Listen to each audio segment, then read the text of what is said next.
We turn now to Pope Francis, whose long-awaited encyclical letter on climate change was released today. He described it as a global problem with far-reaching environmental and social consequences and blamed apathy and greed. In one passage that stood out to us, the Pope wrote, "The earth, our home, is beginning to look more and more like an immense pile of filth. In many parts of the planet, the elderly lament that once beautiful landscapes are now covered with rubbish." And Pope Francis added, "Humanity is called to recognize the need for changes of lifestyle, production, and consumption in order to combat this warming, or at least the human causes which produce or aggravate it." There's been widespread reaction to the Pope's message, including from some presidential candidates. Joining us with their views are former Boston Mayor and Vatican Ambassador Ray Flynn and author James Carroll, who's written extensively about the church and his time in the seminary and as a priest. Thank you both for being here. Good to see you. Thank you. What is the theological case that Pope Francis is making in this encyclical to fight climate change? What's his argument? The Creator has put the creation in the hands of human beings.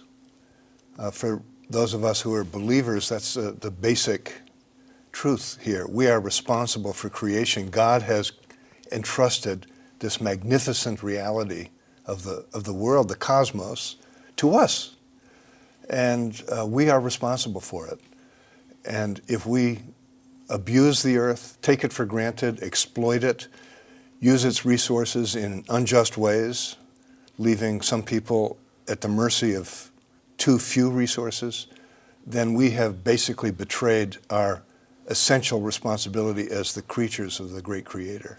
Ray Flynn, as someone who knows Vatican diplomacy and knows about the Church's willingness or lack of willingness to get into not just matters of morality, but matters that are intensely political, were you surprised that Pope Francis came out as aggressively here as he did? No, not really, because I heard this kind of conversation going on when I was at the Vatican before.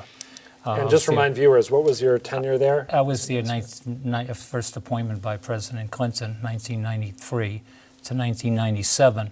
But that was always health issues of poverty, issues of economic and social injustice were always big issues that the Vatican discussed all the time. Jim writes about them all the time. Unfortunately, we don't read too much about them in the American press, but that's very much part of the personality of the Catholic Church and Pope Francis, who I've known. And he was studied, by the way. He studied chemistry. He was very much into the environment. They called him the Green Pope, some of his friends from Buenos Aires. And so there's a history there of this is not something coming out of the clear blue sky. This is something that he actually has been committed to for the longest period of time. I'd like both of you, if you can, to just explain in layperson's terms, for viewers who may not know, what exactly is an encyclical and how much force does it carry for people who identify as Catholics? Well, the teaching authority of the Church expresses itself in many ways, and so does the teaching authority of the Pope. But there are certain issues and certain careful considerations of them that are reserved for the so-called encyclical. They don't come out that often. They are statements of high priority for the Church, and they're statements that really challenge the conscience of Catholics. It isn't true that Catholics always just say yes. There was an encyclical on birth control that Catholics have said no to. I'm glad you brought that up. Yes, because but nevertheless, even Catholics saying no to the teaching of the Church on birth control take it seriously, and you have to take a position on the question that's being raised. So for the Pope to effectively embrace the question of climate change is a profound issue, has profound meaning for the Catholic Church as such, but even more now for the world as such. He's addressed as he says, every person on the planet. I see Ray wanting to hop in I here. do, because this one is very personal and it's very important, I think. Jim, when I was going to Providence College, taught by the Dominicans, I studied Rerum Novarum, which is a papal encyclical of Leo XIII. It was about the rights of workers. It was about social justice. It was about decent, sanitary workplace environment. My father was a dock worker. He ended up in the hospital for 5 years because he was working in an unsafe environment. My wife's father also ended up in a hospital for the same conditions on the docks of Boston. My mother was a cleaning woman.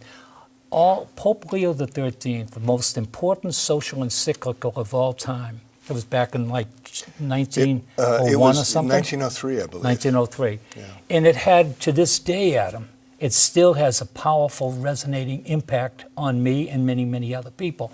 So what is an encyclical? To me, Rerum Novarum formed my life, formed my political ideology. That is noteworthy. I also want to mention, though, Humanae Vitae, the encyclical that Jim brought up a moment ago that dealt with birth control and specified what Catholics were or were not supposed to do.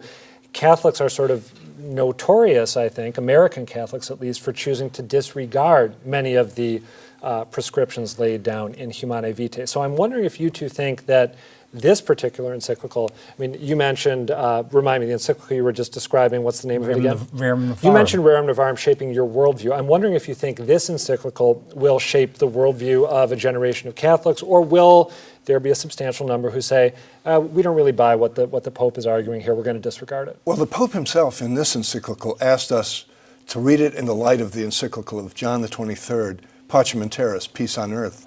That's the more relevant analogy. 1963, the nuclear arms race is headed for catastrophe. The United States has 20,000 nuclear weapons. The Soviet Union is catching up. The world is headed to Armageddon. It's a nightmare unfolding. And the Catholic Church was not part of the discussion because our tradition of just war had basically left us out of the moral consideration of the future of war. Pacem in Terris said no to nuclear weapons. And Pacem in Terris said no to war. And it was the beginning of what turned into the Catholic peace movement. More importantly, addressed to the whole world. It was part, I think you can argue, it was an important part of the move away from the normalization of nuclear weapons, the beginning of the rejection of nuclear weapons. Pacem in Terris was an important part of that. This encyclical has the ability to be something similar. An important part of the world's finally moving toward a responsible response to climate change. We're going to have to leave it there, unfortunately. Please stick around the green room so I can talk to you after. I'd love to continue this conversation. James Carroll, Ray Flynn, thank you both. Good to be with you.